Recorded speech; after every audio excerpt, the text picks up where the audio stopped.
तो हेलो नमस्कार साथियों, welcome to my channel an one stop solution of math. तो गाइस, आप सभी को अपने चैनल में स्वागत है और आशा करता हूं कि आप सभी अच्छे होंगे, मस्त होंगे, स्वस्थ होंगे, पढ़ाई किया करते होंगे।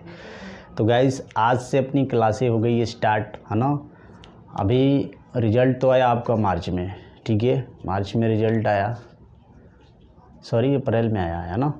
फर्स्ट अप्रैल, मार्च और अप्रैल के मतलब अप्रैल लास्ट और मार्च फर्स्ट में ही आया है, ठीक है। तो गाइस चलिए, अपना 1 महीना गया है, मैं 2 महीने से चैनल पर वीडियो नहीं दे रहा था। आपको प्रॉब्लम है कि अपना प्रॉब्लम चल रहा था, सॉरी आपको पता है कि मेरा प्रॉब्लम चल रहा था, है ना।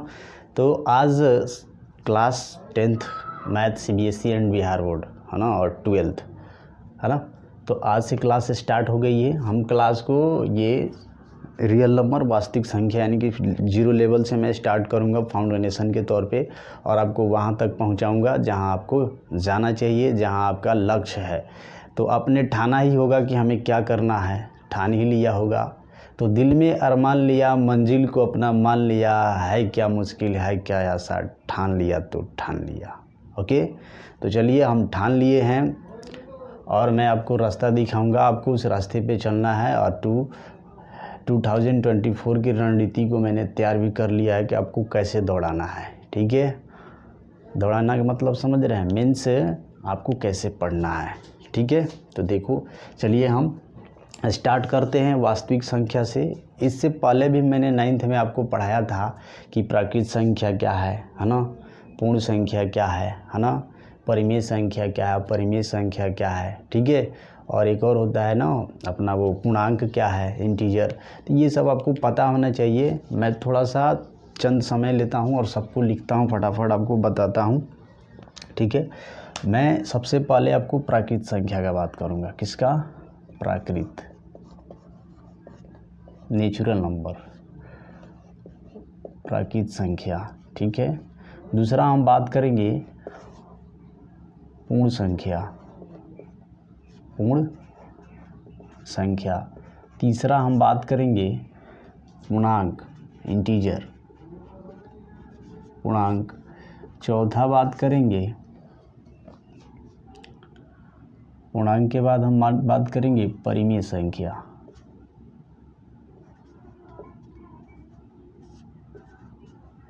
परिमेय संख्या। और पांचवा बात करेंगे हम अपरिमेय संख्या, अपरिमेय संख्या, ठीक है। उसके बाद हम बात करेंगे वास्तविक संख्या, वास्तविक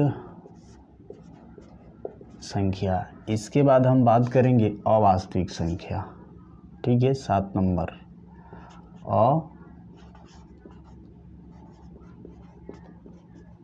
अवास्तविक संख्या, ठीक है। दिख रहा होगा आपको, अगर छोटा दिखाई दे रहा है तो मैं बड़ा बड़ा लिखने का प्रयास करूँगा, ठीक है।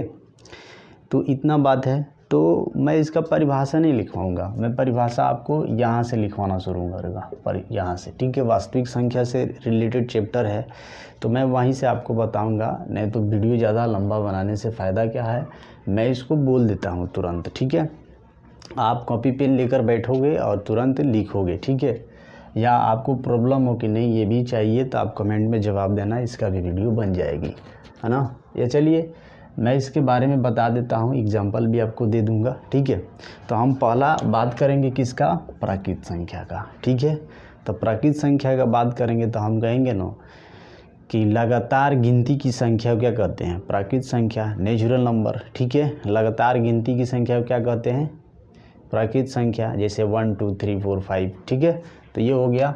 अब आएंगे हम पूर्ण संख्या। पूर्ण संख्या की बात करेंगे तो पूर्ण संख्या वो होता है जिसको हम कहेंगे कि वैसी संख्या जो 0 और प्राकृतिक के संग्रह का होता है, यानी कि 0 और प्राकृतिक के संग्रह के संख्या को हम क्या कहते हैं? पूर्ण संख्या कहते हैं, ठीक है।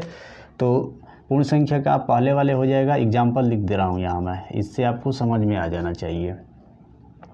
एग्जाम्पल में जैसे प्राकृत संख्या का हो गया 1 2 3 4, है ना, 5, इसका एग्जाम्पल हो गया, ठीक है, पहले का। दूसरा का एग्जाम्पल मैं बता देता हूँ, पूर्ण संख्या, यानी कि 0 से स्टार्ट होगा 1 2 3 4 डैश डैश, ये हो गया, है ना।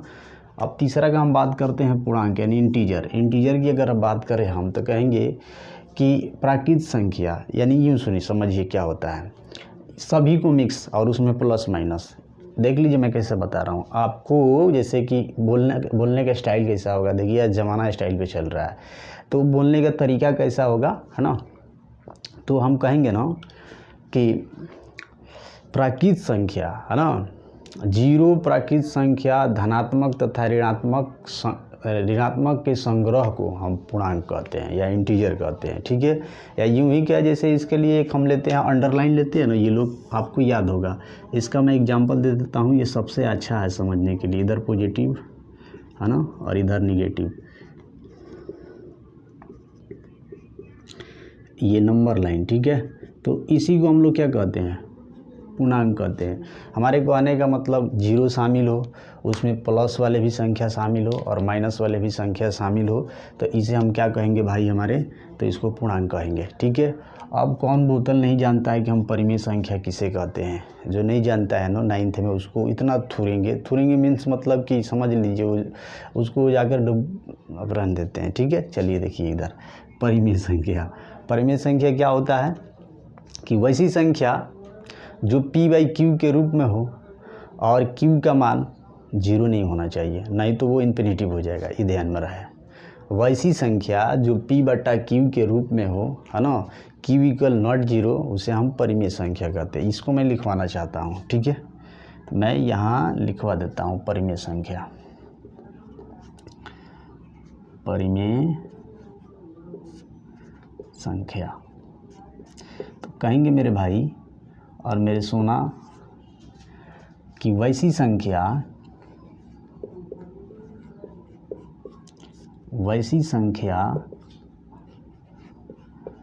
जो p/q के रूप में होता है ना, उसे इसमें यही लिख देता हूँ, जहाँ q = 0, इसका मतलब समझते हैं आप लोग, उसे क्या कहते हैं, परिमेय संख्या। उसे हम परिमेय संख्या कहते हैं। बात समझ रहे होंगे, है ना। दिख रहा है ना आपको, दिखना चाहिए, नहीं दिखेगा तो प्रॉब्लम खड़ा हो जाएगा। दिख रहा है, ठीक है। तो हम करते क्या हैं गाइस, देखो, ठीक है। अब मैं आपको बताऊंगा इसका एग्जाम्पल के जैसे बता देता हूँ। एग्जाम्पल की बात करूँ आपसे, ठीक है, तो क्या हो जाएगा 2/3, 3/2, 5/10, 9/7, एग्जाम्पल ETC और हो सकता है, ठीक है। हम अपरिमेय संख्या की बात करते हैं। किसका, अपरिमेय। यहाँ मैं लिखता हूँ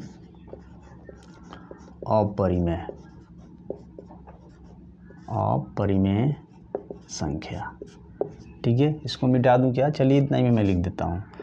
वैसी संख्या जो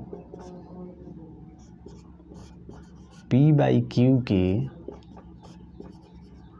रूप में नहीं होता है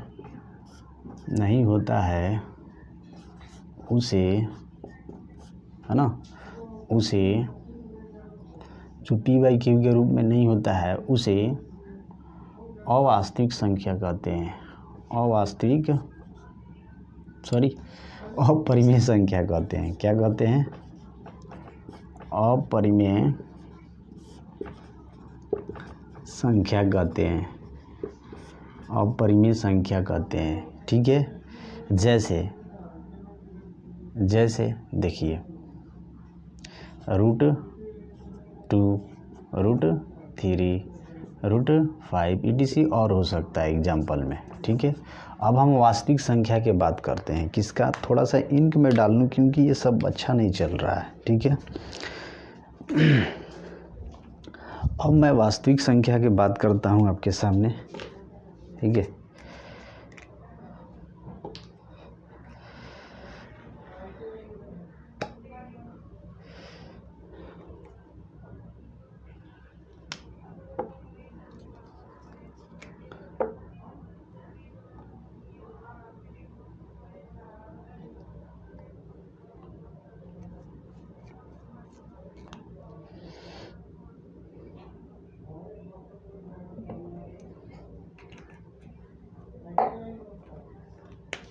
चलिए अब मैं वास्तविक संख्या की बात करता हूँ आपसे। ध्यान रहे, मैं क्वेश्चन बताता हूँ आपको, टेंशन से नहीं लेना है।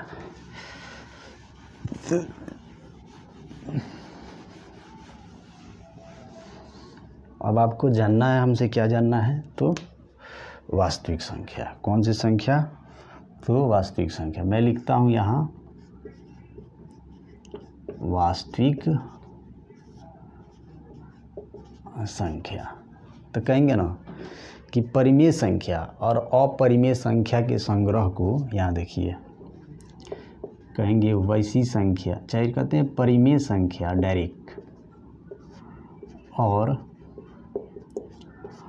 अपरिमेय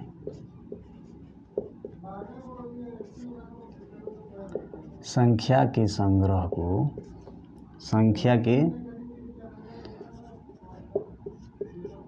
संग्रह को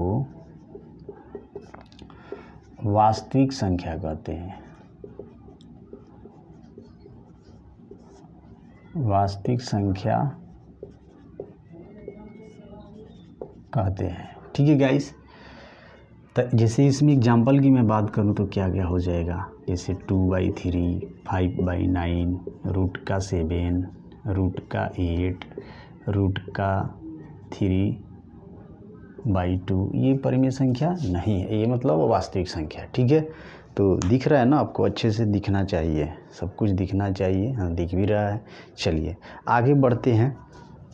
तो अब हम अवास्तविक की बात करें तो ध्यान देना, अवास्तविक क्या होता है ज़रा देखिएगा अच्छे से।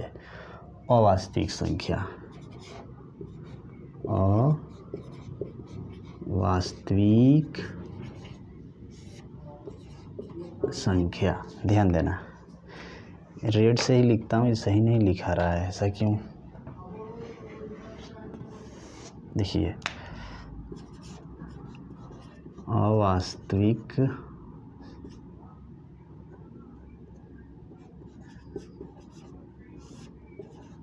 संख्या, ध्यान देना। तो हम कहेंगे क्या कि वैसी संख्या जो इस रूप में न हो, परिमेय संख्या तथा अपरिमेय संख्या के संग्रह में न हो, वैसी संख्या, देखिए वैसी संख्या, वैसी संख्या जो परिमेय संख्या तथा अपरिमेय संख्या के संग्रह के अनुकूल न हो, के अनुकूल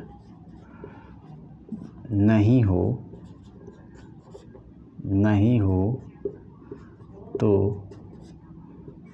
उसे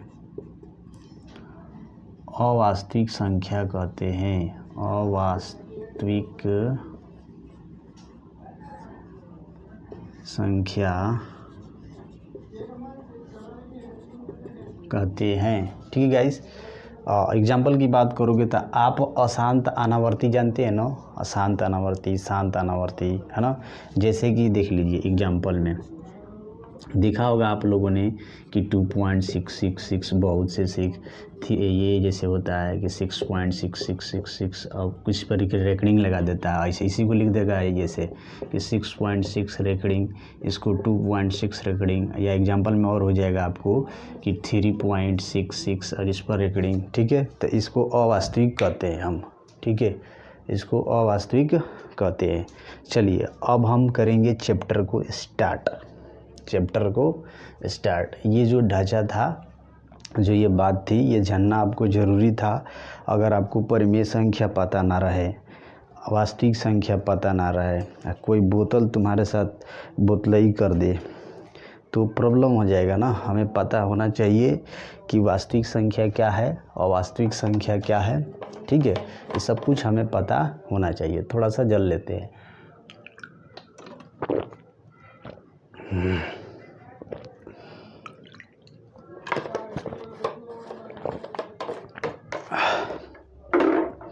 ठीक है, तो चलिए अब क्वेश्चन स्टार्ट करते हैं। मैं तो इस चैप्टर को ख़त्म करता, चलिए देखता हूँ ख़त्म हो जाता है कि नहीं।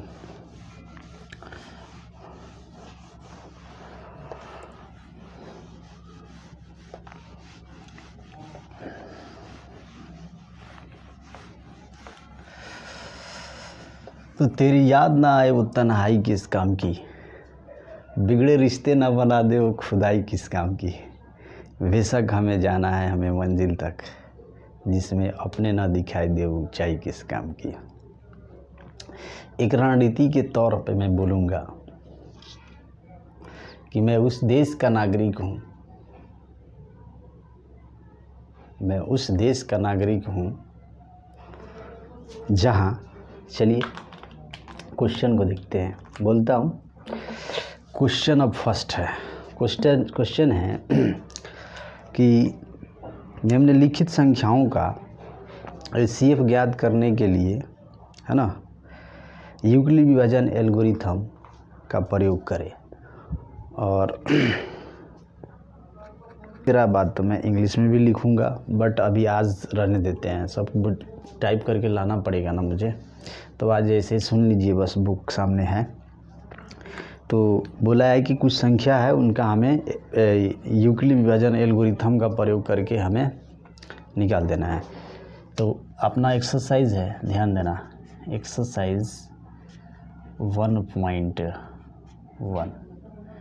है ना, इसको हैशटैग लगा के रखते हैं, जैसे हम लोग ट्रेंडिंग करते हैं ट्विटर पे। तो चलिए, एक में 3 क्वेश्चंस है, मैं तीनों क्वेश्चंस यहाँ लिखता हूँ। पहला क्वेश्चंस है एक का, क्वेश्चन नंबर 1 का पहला क्वेश्चंस है कि 135 to 25, 135 और या एंड, ठीक है, 225। दूसरा क्वेश्चन है कि 196 और या एंड, ठीक है, 225 नहीं सॉरी, यहाँ है 3800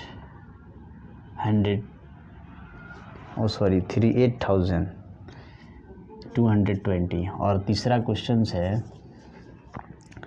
कि 867 और या एंड 255, ठीक है। चलिए, इस क्वेश्चन को हमें यूक्लिड विभाजन एल्गोरिथम द्वारा करना क्या है, तो इसका HCF निकालना है। क्या निकालना है? Solve the HCF, solve the HCF, हमें इसका हल HCF करना है, ठीक है। चलिए, तो हम करते क्या हैं, देखना ध्यान से, पहले वाले को हम तोड़ते हैं। देखिए, इसमें बड़ा कौन है, फर्स्ट वाले में बड़ा कौन है, आप ध्यान दो जरा सा, बड़ा कौन है, बड़ा अपना कौन है, तो यहाँ हम बड़े और छोटे का साइन दिखा देंगे। बड़ा हमें ये दिख रहा है, तो वैसे दिखा दीजिए, कोई प्रॉब्लम नहीं है ना। अब यूक्लिड विभाजन एल्गोरिथम कहता है, क्या कहता है, देखिए यहाँ लिखना होगा कि यूक्लिड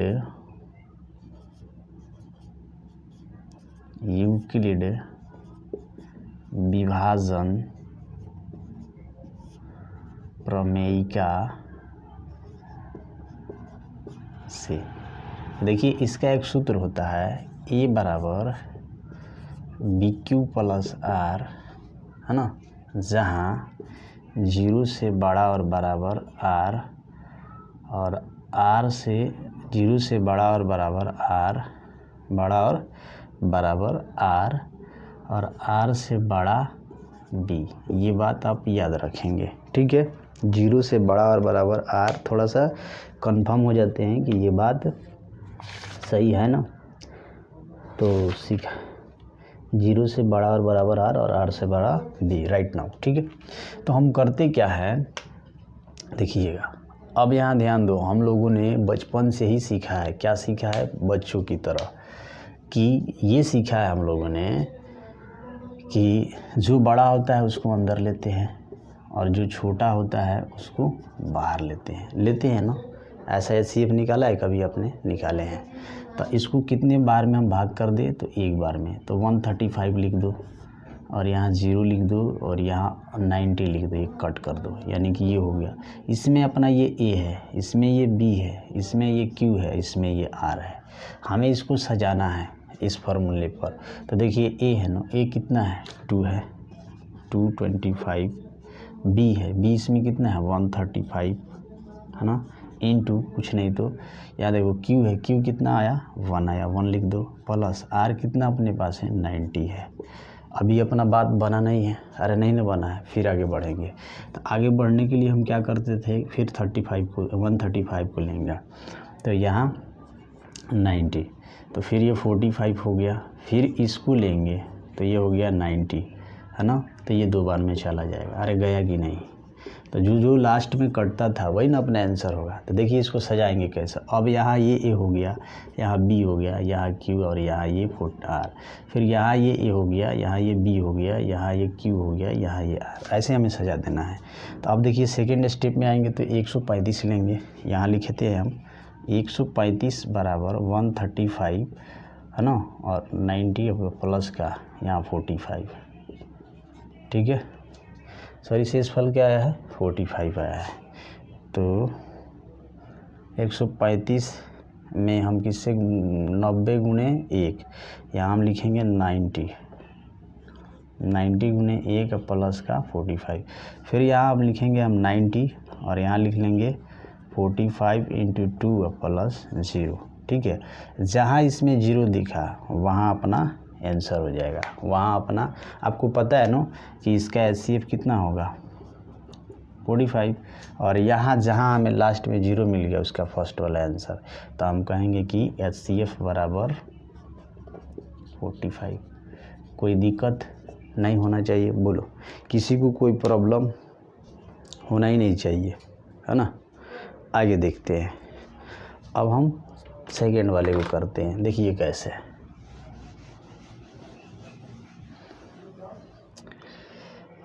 देखिए अब हम करते क्या है, 2 नंबर को लेते हैं। 2 नंबर लेंगे तो इसमें जो बड़ा है हम दिखा देंगे 196 और ये है 38,220। तो अब हम कहेंगे यूक्लिड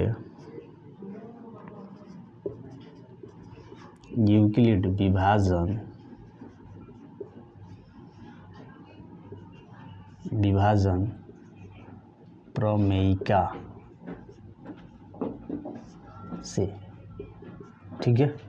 अब ध्यान दो, तो यहाँ लिखेंगे A बराबर BQ प्लस R, जहाँ 0 से बड़ा और बराबर R और R से बड़ा B। ये बात आपको समझ में आता है कि नहीं? नहीं आता है तो हम समझाएंगे, ध्यान दीजिएगा। ये जो हम करेंगे ना, ये 38,220, ये 196 से 195 बार में ये चला जाएगा। आप गुना करके देख लोगे, ठीक है, चला जाएगा। तो हम इसको एक ही स्टेप में बना देंगे। यहाँ लिखेंगे 38,220 बराबर 190 BQ, तो B अपना ये है 196 इंटू 195 प्लस कुछ नहीं है ना, यहाँ क्या बचा? 0। तो अपना यहाँ HCF क्या हो जाएगा? HCF बराबर बताओ क्या होगा? जिससे कटा वही होगा 196, तो ये अपना आंसर होगा। चलिए आप इसको अच्छे से उतार लो और राइट कर लो। राइट करने के बाद आप अच्छे से उतारो, है ना। और तीसरा क्वेश्चन जो है मैं बताना चाहता हूँ आपको, चलिए उसको भी बता देता हूँ। तो आप स्क्रीनशॉट लेना चाहते हो तो ले सकते हो, है ना, फटाफट ले लो, लेना है तो,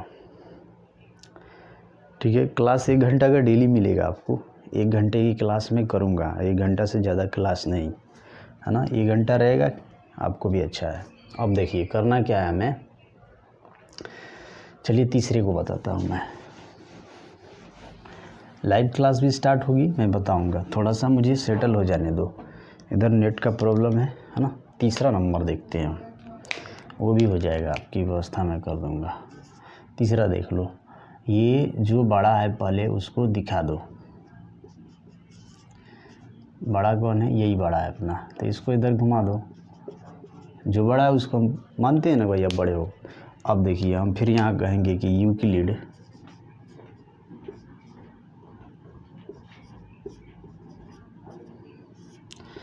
यूक्लिड विभाजन प्रमेयिका से, या इसको कहते हैं एल्गोरिथम प्रमेयिका से, फार्मूला क्या है अपना, E बराबर BQ प्लस R, जहाँ 0 से बड़ा बराबर R और R से बड़ा B। चलिए मैं इसको यहाँ सॉल्व करने का प्रयास करता हूँ। 867 को हम लेते हैं 255 में, क्या बार में जाए, 2 बार में लेते हैं, 3 बार में देखते हैं 600 आ जाएगा क्या, 3 बार में हो जाना चाहिए। 3 5 15, 15 1 16 और 1 बचाना 6 1 7, ठीक है, 3 बार में हो रहा है। ये 2, ये 0 और ये 1। अब देखिए हम यहाँ ये A हुआ, ये B हुआ, ये Q हुआ, ये शेषफल हुआ, तो हम लिखते हैं 867 बराबर 255 इंटू 3 प्लस 102।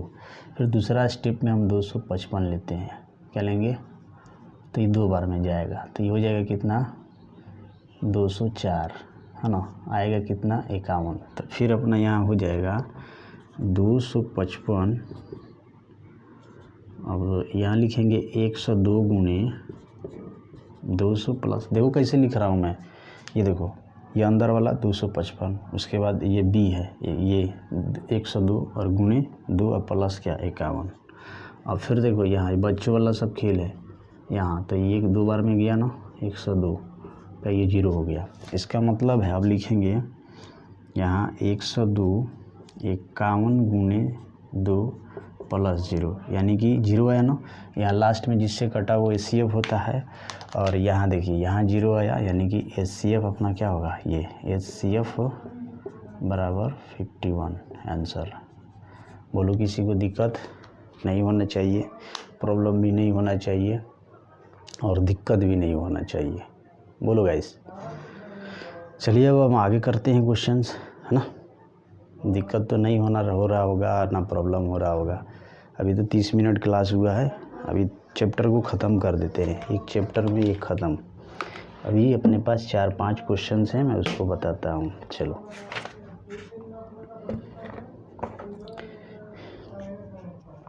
क्वेश्चंस है, चलिए इसको स्क्रीनशॉट लेना चाहते हो ले सकते हो।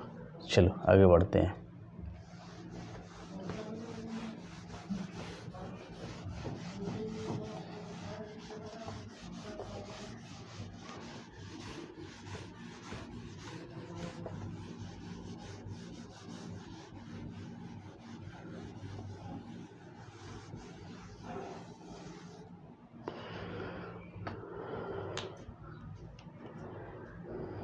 क्वेश्चन है कि दर्शाइए कि कोई धनात्मक विषम पूर्णांक, है ना, 6 + 1 6 + 2 6 + 3 के रूप का होता है।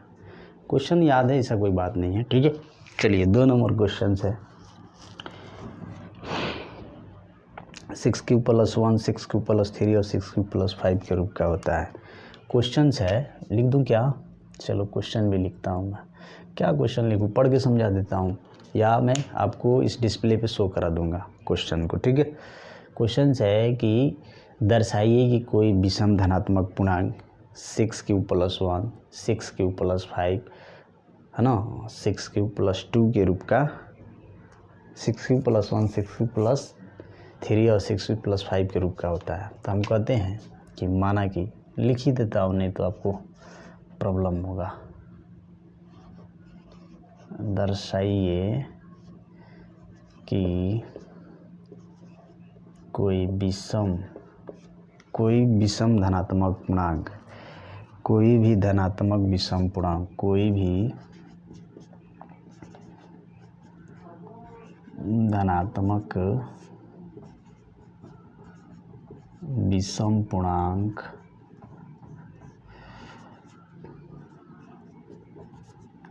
पूर्णांक 6 + 1 6 + 3 एंड 6 प्लस 5 के रूप का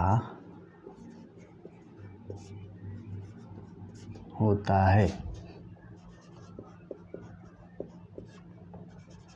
ठीक है, ये 2 नंबर क्वेश्चन है। हम करते क्या है मेरे बहादुर, कुछ नहीं करेंगे। ऐसे क्वेश्चन को तो जो कि हम लोग खिलौना समझते हैं। ठीक है, आदमी खिलौना है, रब जो चाहे वही तो होना है। आदमी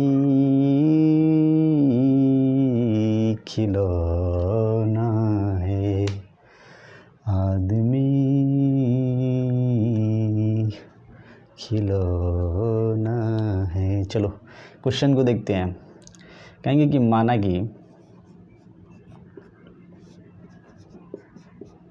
a एक विषम धनात्मक पूर्णांक है।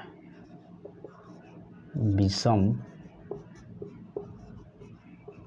धनात्मक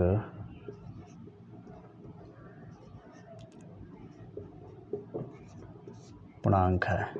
ठीक है, a एक विषम धनात्मक पूर्णांक है, तो b बराबर क्या, r शेषफल क्या मान लेंगे, r।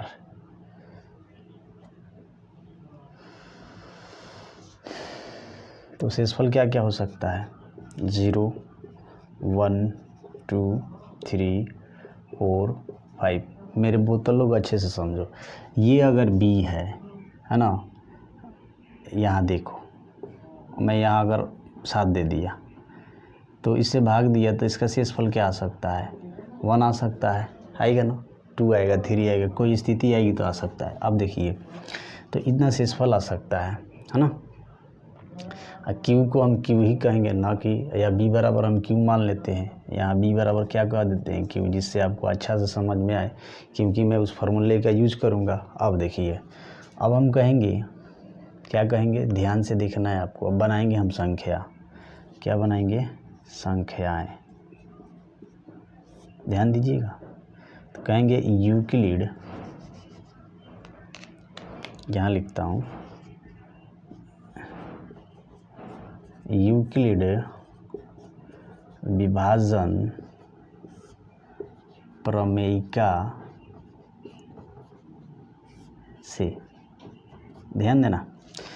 तो यहाँ मैं फॉर्मूला लिखूँगा कि a बराबर बी क्यू प्लस आर, जहाँ 0 से बड़ा और बराबर r और r से बड़ा b। ये कंडीशन आप याद रखोगे, कभी भी पूछ दिया जाता है। अब देखिए, तो यहाँ संख्या बनाएंगे, देखिए क्या क्या बनाएंगे, 6 प्लस 1।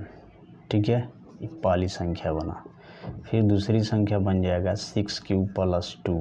देखना यहाँ से, सॉरी 0 पल लेते हैं, इसका मतलब ये 6 हो जाएगा। और यहाँ क्या लेते हैं, 1, तो ये हो गया। फिर यहाँ तीसरा बनाएंगे तो 6 प्लस 2, कोई दिक्कत। फिर यहाँ बनाएंगे हम चौथा, ये 4 बनाते हैं, तो 6 प्लस 5 3। अब आप समझोगे कि सर कैसे आप लिख रहे हो। अरे बोतल लोग देखो, यहाँ मैं कुछ नहीं किया हूँ, ये देखो, ये अपना b क्या दिया है, 6, सॉरी b को 6 ही लिखता हूँ, q को q रहने देता हूँ। ठीक है, b अपना क्या दिया है, 6, तो 6, q को रहने देते हैं। यहाँ देखिए r क्या क्या है, 0 1 2 3 4 5, तो ऐसे कर दिया है मैंने। ठीक है, तो यहाँ 3, यहाँ देखिए 4 1 1 2 3 4, 5 में लिखेंगे 6 प्लस 4, 6 में लिखेंगे 6 प्लस 5, 7 में लिखेंगे 6, बस इतना ही से ना मतलब है हम लोग को। ठीक है, अब कुछ नहीं करना है, ये काम हम लोगों ने तैयार कर दिया है। ठीक है, काम सब तैयार है अपना, दिख रहा है ना आपको नीचे। ठीक है, 2 वाला कट रहा है ना, मैं उसको सही करता हूँ, इसको लिखता हूँ थोड़ा इधर, यहाँ लिख देता हूँ कि a3 वाला बराबर 6 प्लस 2, और उधर 3 4 5। अब हम कहेंगे क्या, देखिए यहाँ रेड से लिखता हूँ, मैं लिखूँगा कि यहाँ 6 6 क्यूब प्लस 2 और 6 क्यूब एंड, या और लिखता हूँ एंड 6 क्यूब प्लस 4, ये सभी सम संख्या है। क्या है? सम संख्या है। क्यों है? क्योंकि यह 2 से विभाज्य है, विभाज्य है, 2 से विभाज्य है, ठीक है। लेकिन 6 क्यूब प्लस 1, 6 क्यूब प्लस 3 और 6 क्यूब प्लस 5 ये विषम संख्या है, विषम संख्या है, क्योंकि यह 2 से विभाज्य नहीं है, नहीं है, अरे नहीं है ना, 2 से कौन कटेगा, जो जिस 2 के टेबल में आता होगा। अतः दिख रहा है ना, बोलो, दिख तो रहा है। चलिए, अतः कोई भी विषम धनात्मक पूर्णांक, धनात्मक पूर्णांक 6 क्यूब प्लस 1, 6 क्यूब प्लस 3 और 6 क्यूब प्लस 5 के रूप का होता है, ठीक है। हम लोगों ने प्रूफ कर दिया, ठीक है गाइस। तो ये था क्वेश्चंस। तो संघर्ष नहीं, तकलीफ़ नहीं, तो खाक मज़ा है जीने में, बड़े बड़े तूफान थम जाते हैं जब आग लगी हो सीने में। तो गाइस, और बचा क्वेश्चन 3 तो ये क्वेश्चन, इसका पार्ट 1 समझो, पार्ट 2 में ख़त्म, है ना। तो चलिए, एक और बात कहूँगा, है ना, कि आप आज से रूटीन अपना बना लो पढ़ने का, और पर डे वीडियो आपको मिलेगी 10th 12th की डेली वीडियो आपको मिलेगी, दिन में ही मिल जाएगी, 10 बजे के आसपास मिल जाएगी वीडियो, ठीक है। 10 बजे के मैं टाइम भी बता देता हूँ या लिख देता हूँ, आपको डेली वीडियो मिलेगी, है ना। डेली कितने बजे मिल जाएगी? तो मैं वीडियो 10 बजे रखता हूँ, 10 AM, ठीक है। 10 AM में वीडियो आपको अपलोड हो जाएगा, आप पढ़ोगे, है ना। तो चलिए, मिलते हैं नेक्स्ट वीडियो और नेक्स्ट अपडेट में। जय हिंद।